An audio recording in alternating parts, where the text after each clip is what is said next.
tonight's episode of Bent TV, we start with the Bear Cave, the subject being Mind the Age Gap. Then staying on the age theme, we have Staying Alive, where they discuss the bucket list. And we finish tonight with Q Sport, with Melbourne Smashers and the Melbourne Spikers introducing themselves.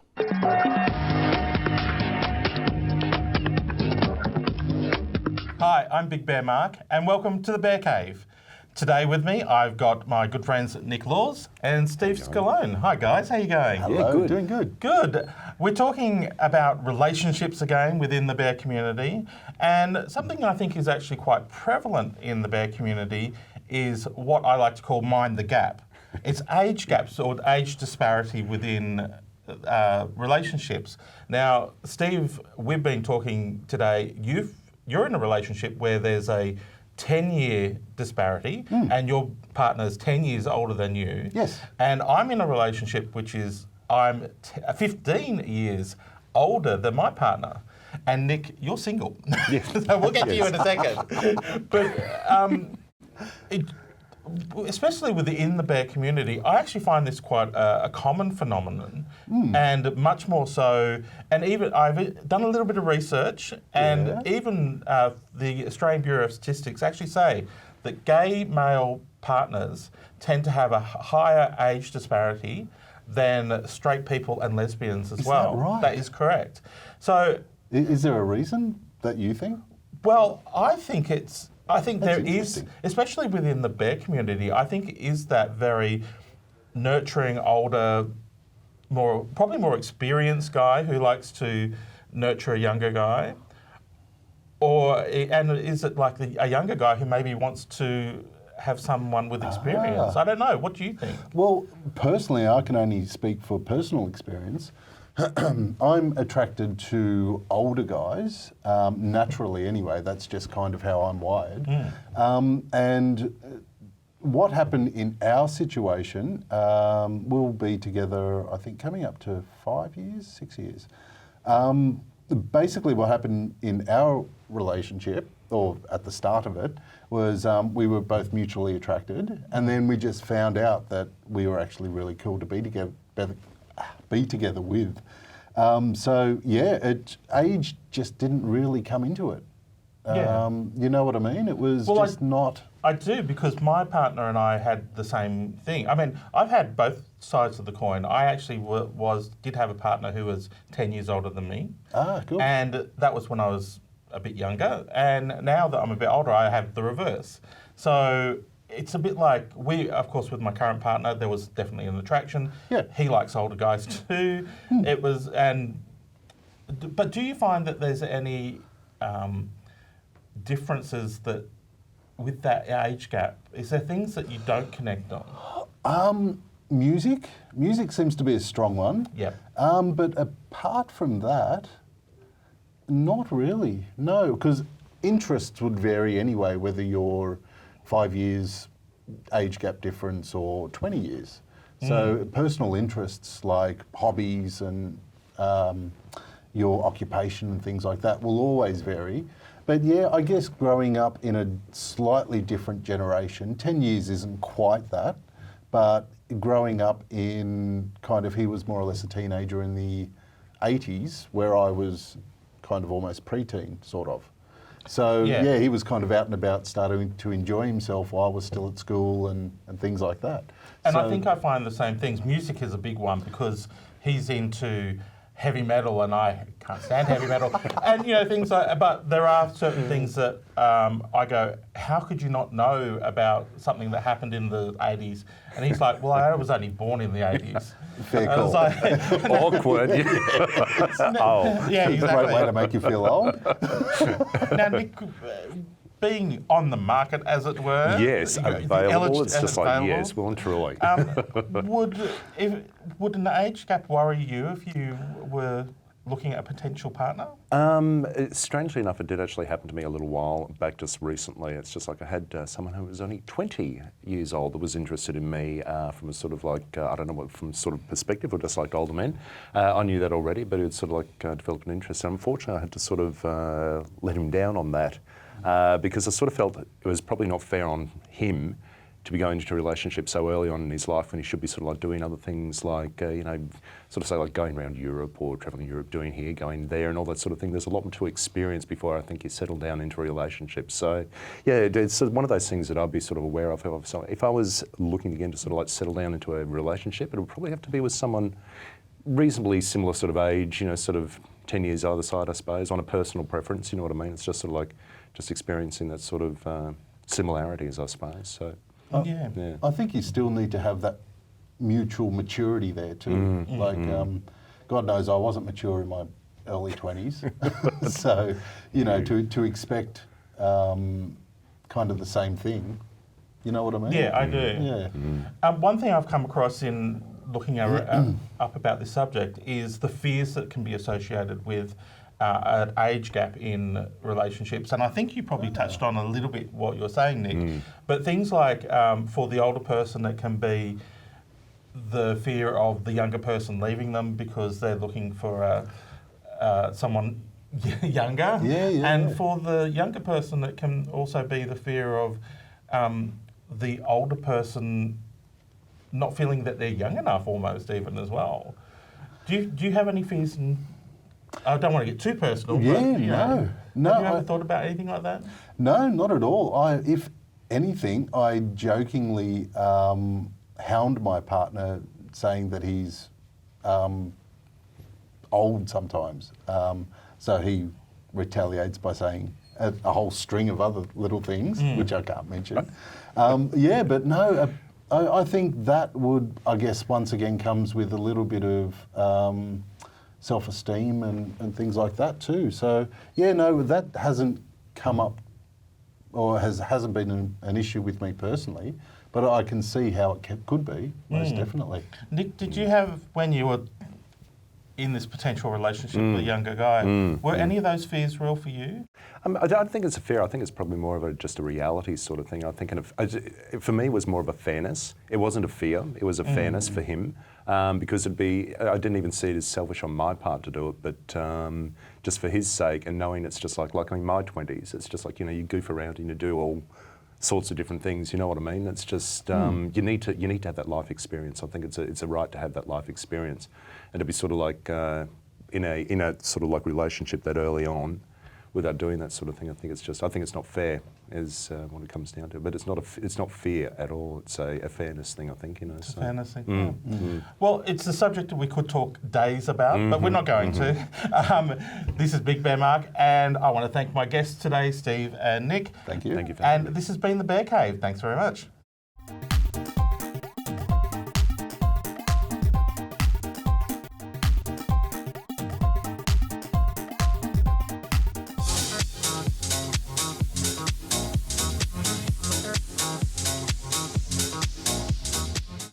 Hello, I'm David Hunt and welcome to Staying Alive. It's a panel show about our ageing community. And next to me, who are you? I'm Leanne. I'm Leanne Renfree. I'm the General Manager at Switchboard Victoria. Greg? Greg Adkins, Executive Director at the Anti-Violence Project. And what's this little boy's name? I'm not an executive director of anything, but I'm a volunteer for all sorts of things. And what's your name? Gordon. Gordon. Welcome, Gordon, and welcome to you watching us at home. Now, bucket list. Have you still got things in life that you want to achieve and things you want to do? Because I do. Yeah. Leanne, what's yours? Not a lot. I think I just want to do more of the same. I just want to travel some more and, I don't know, enjoy things. I was thinking the other day, actually, I wouldn't mind learning something new, like a musical instrument. That's one thing I want to do. Well, what do you want to learn? We can go together. Piano. But it's a bit hard because, you know, like, it's a big thing to lug around. You can get a little electric one. Get an app on And I your might phone. start busking. Great. Oh, sorry, we're not very encouraging. There won't be much in that bucket, It Leanne. kills the industry. Greg, what about you? Well, Olympic year next year, so on my list is to get to South America finally, and Olympics, and then I'll end up sort of the north. Two friends in Bogota, two separate friends I've met in different parts of my life. I'm catching up with them in Bogota. Right. That'll be really Exciting. interesting. Very exciting. Look, I have found the older you get, and when you travel and you meet up with friends that live in other countries, it's just that wonderful bond of you know, like an old friend, and you're like you pick up from where you left off, and that's one of those wonderful. That's the meaning of life. I think is one of the meanings of life is that thing with old friends, and you know, like when we see each other now, we don't see each other all that often. We just you know like know each other and feel very comfortable about it. Gordon, what about you? Is there anything left on your bucket list? Yeah, well, there is actually, because I'm getting older and older every day. Well, I didn't want to tell you. Didn't want to tell me, you know, I realise that. I'd like to get married. Oh, To my partner. That's a good thing. Aw. That's the one I would really love to get married, but I don't know whether it's going to happen in my lifetime, which is a bugger.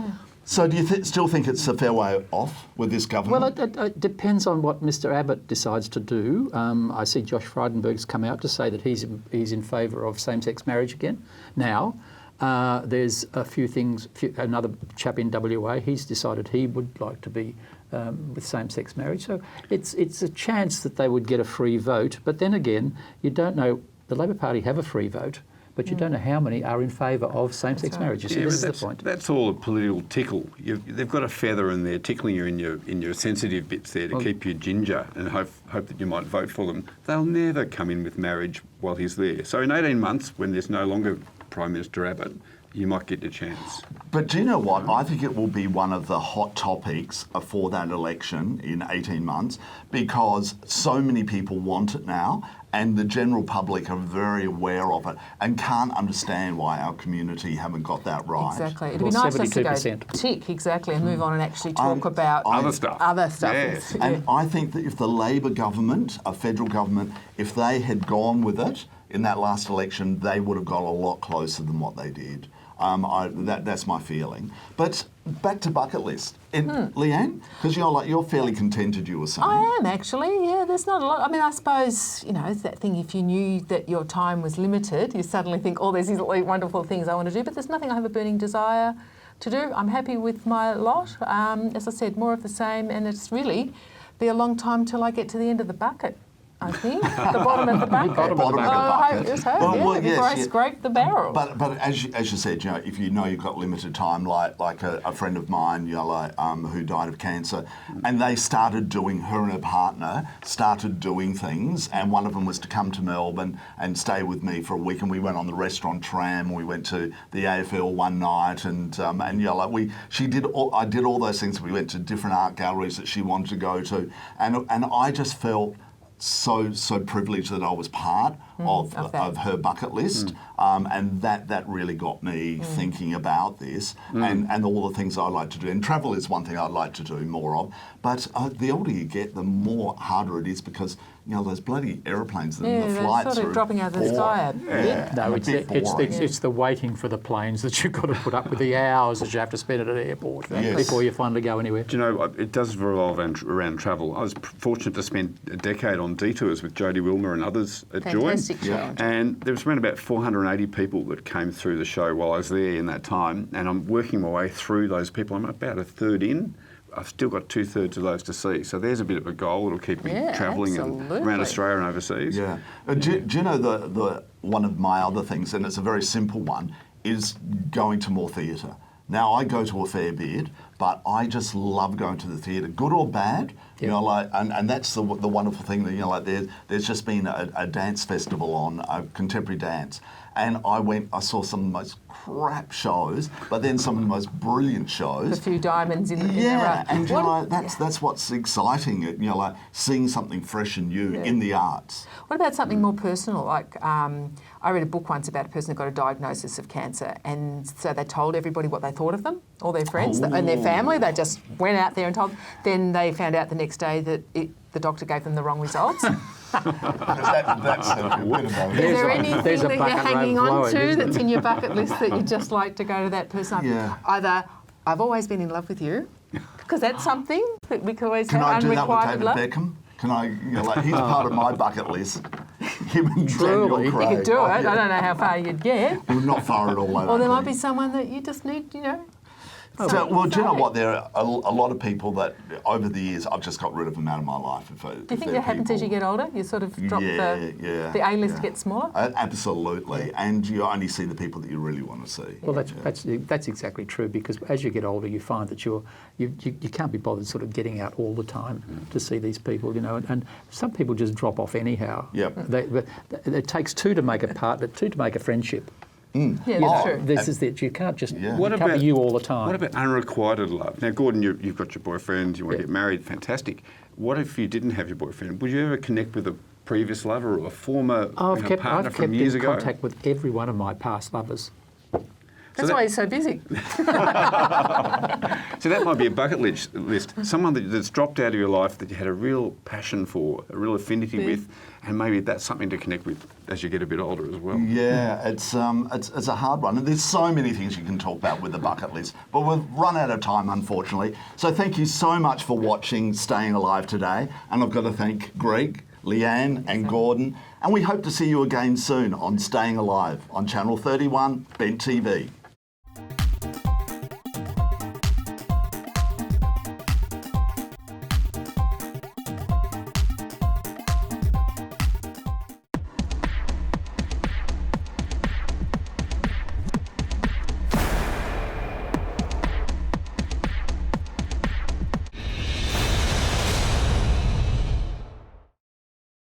Okay, tell us a bit about yourselves. I'm Nick Pettit. I'm the Vice President of the Smashers Gay Badminton Group.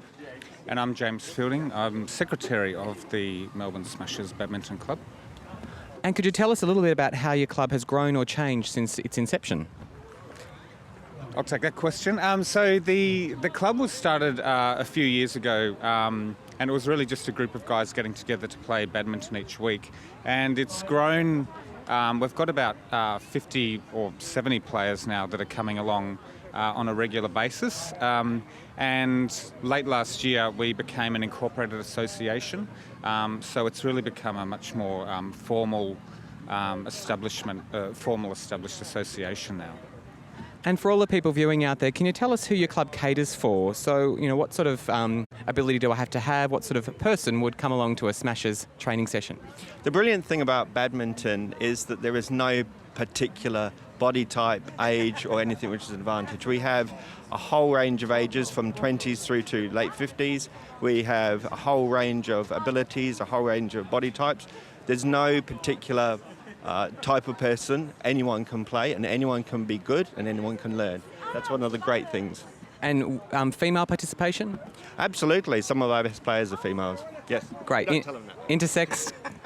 Yes, we do. We have a number of intersex and otherwise identifying players. Because it's not split along gender lines, there's no issue for people of varying genders.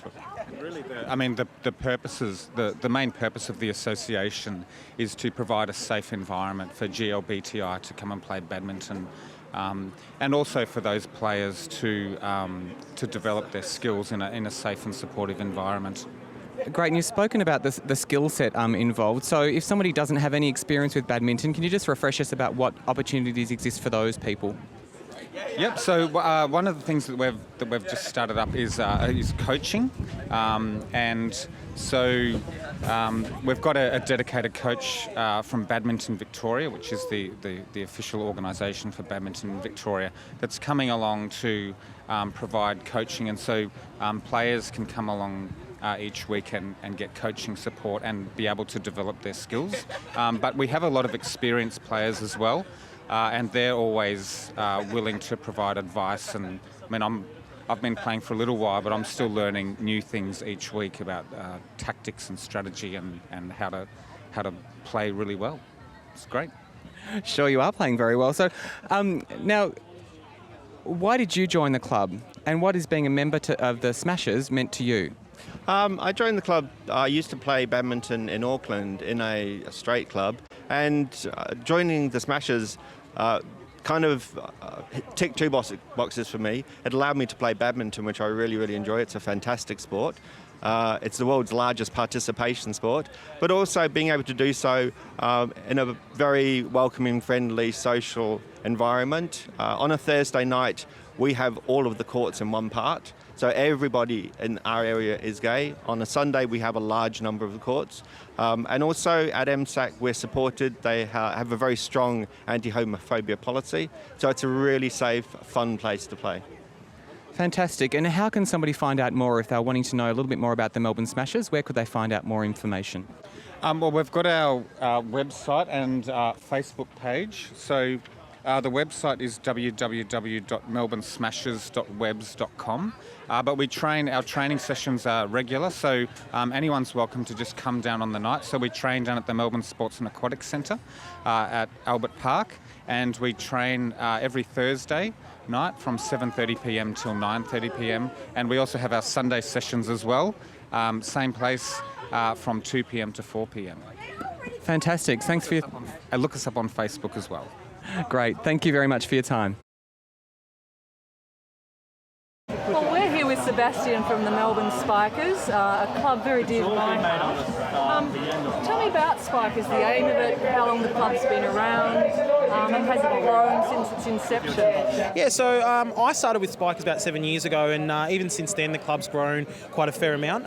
We have about 113 financial active members at the moment, and we seem to be growing rapidly. The club's been around for 30 years, and we've got a very rich history in our club of all kinds of people. So ladies, gentlemen, transgender as well, and we're open to absolutely everyone and anyone that wants to come along and play. 30 years, that must be one of the longest gay and lesbian clubs around. Yeah, so I hear that unofficially we're one of the longest standing gay and lesbian sports clubs around, and I think the key to that success, that longevity, is the fact that we are open to absolutely anyone and everyone, and you know, skill set not required, and anyone, like I said, anyone can join in and be part of. Okay, so if I was to come along, I'm an absolute novice, never played volleyball before, I mean, is that going to be a problem? Absolutely not. We have a place for everyone at our club, and I think that's something that me as the president, and also the committee and the players as part of our club are really proud of, and that is that we'll let anyone come along and play. Absolutely no skill set, and the thing is we'll even assist you one-on-one if need be, and help you be part of the club in any way, shape or form that you want to be. Okay, so that's a really important part, because you know, a lot of people have had bad experiences of playing competitive or team sports when they've been in school, and so yeah, if someone like that came along a little bit interested, are there people there to kind of mentor them and support them through those first few weeks, I guess? Yeah, so we put our coaches through some courses that allows them to know how to handle people that haven't got any skill set, but also people that have an incredible amount of skill set. And I think the good thing about us is that there's a space for everyone. So if you want to be purely social, there is that opportunity, and then also if you want to be competitive, we have a number of tournaments throughout the year and are affiliated with a lot of mainstream competitions that allow you to have that competitive edge as well. Yeah, I think that's one of the things all the clubs have to really contend with, is that how to cater for people who purely want to play socially, or people who want to take it more and more competitively. Yeah, and I think it's really important that the clubs find that balance, and I think we're in a place where we've always had that balance, and it was set up right from the start from the amazing people that set up the club that were that really made that a priority, to have the difference between the social and supportive aspect, and then to have an avenue for that competitive aspect as well. Because I understand in recent years you've introduced some very specific training sessions in addition to the Tuesday nights. Yeah, so we seem to have grown quite a fair amount over the last few years, and as I said, for the first time in 30 years we cracked 100 active members, so we're packing out Collingwood College at the moment, and we've gone to 2 days of training, so we also train on Sundays as well as the Tuesday evenings. So, if I wanted to find out more about Spikers, where you train generally, how do I go about that? So you can contact us via our website at melbournespikers.org, and also on Facebook, Twitter and Instagram, which we're all over at the moment with the social apps. And then there's heaps of ways to get in contact with us that way. And if you Google Melbourne Volleyball, we're actually the first club that comes up. So there's that as well. And on a personal level, I mean, why did you join Spikers, and what's it meant for you, Sebastian? So originally I joined Melbourne Spikers to get active again, played volleyball in high school, and as you can probably tell, I'm not the tallest person in the world, but I guess that's the best thing about volleyball, is that there's a place for everyone. And since then I've met some really amazing people and some really amazing friends that have helped me grow, not only personally but also within the sport. Met some amazing mentors as well in the volleyball community, and I think the best thing about it is that it's a really inclusive space, and I've gotten to travel with a lot of the people that I've played with and really made some long life friends. And I guess my reason for continued involvement is to give some of that back to other people that have joined the club as well. Hey, well, thanks, Sebastian, President of Melbourne Spikers. Thank you very much. That's all the time we have for tonight. Thank you for watching. My name is Gavin Henderson. Please visit our website, YouTube channel, Facebook to keep in contact and support Bent TV.